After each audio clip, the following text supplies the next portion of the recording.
Welcome to this series on Kant's essay, What is Enlightenment? In this channel, I have two essays. I have two series. The first one is on Kant's Critique of Pure Reason, which is still in its earliest episodes, okay?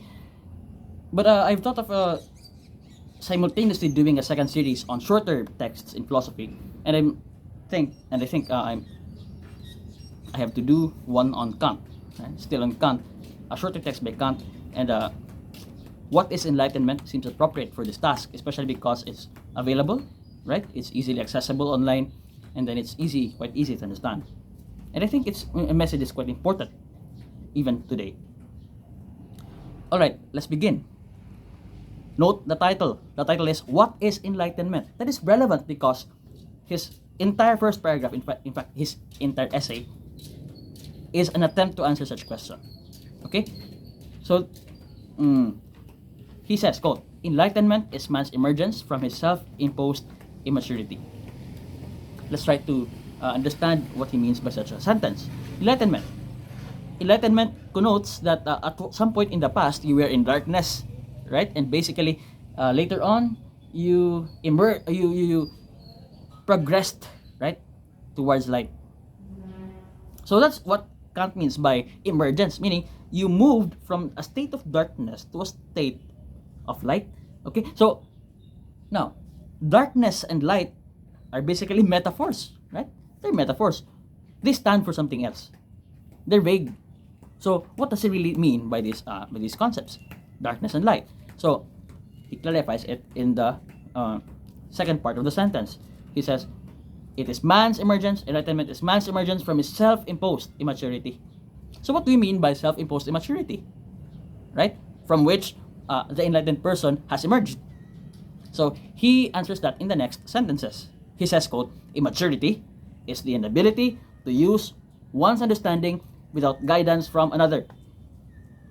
Alright, so notice here that he explains what this immaturity that is indicative, or that is indicative that one is unenlightened, that one is still in the darkness, right? He clarifies what such immaturity is. He says that it is the inability to use one's own understanding without guidance from another, from somebody else. So notice that sometimes you have the tendency to be lazy, okay, and just to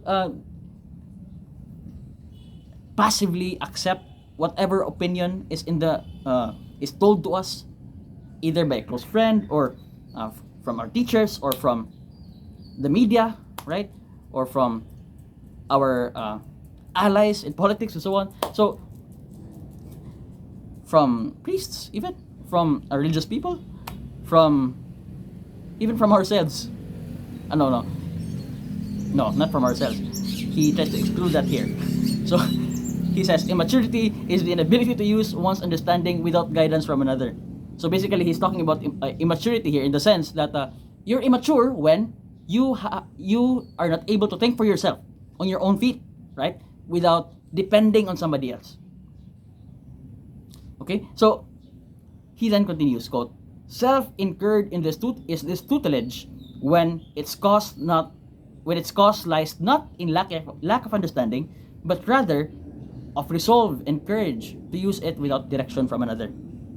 So Kant is basically saying here that not all immaturity is culpable. Not all immaturity is vincible. Meaning, sometimes we have to delegate thinking to somebody else.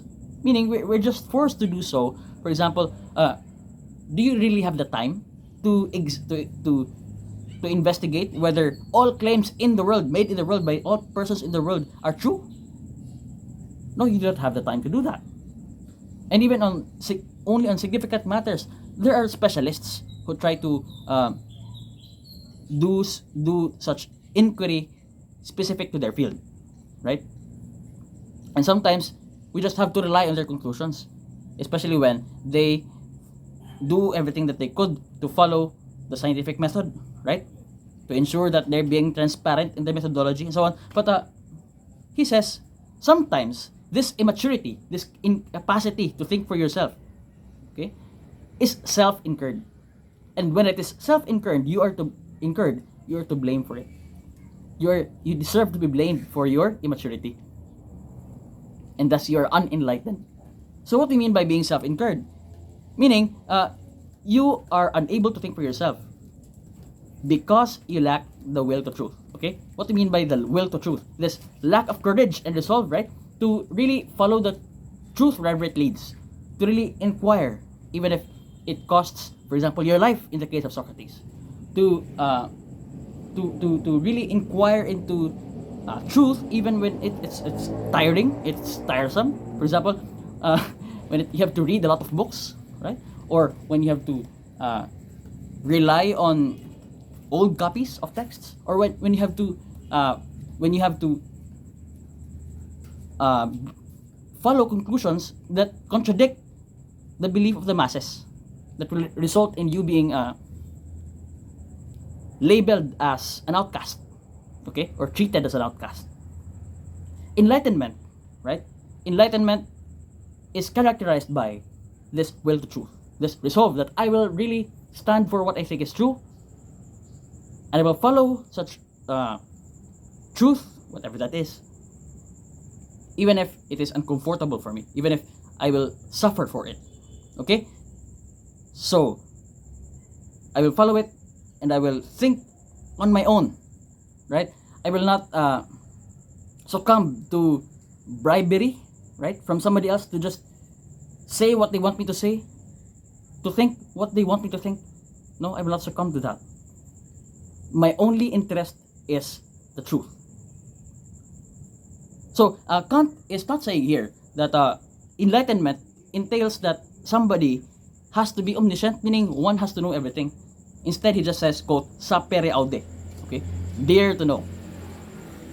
Have courage to use your own mind. This is the motto of the Enlightenment. So basically, to be enlightened, you don't have to be aware of everything, of all facts in the universe. No. It's a predisposition, right? It's an orientation. It's a disposition. It's an attitude. Okay? It's an attitude towards the truth, right? It's a strong attitude or will, decision, right, to follow truth wherever it leads, even when such is painful, such is uncomfortable, even if you have to face the consequence of being abandoned by your friends for it, and even when it costs your life.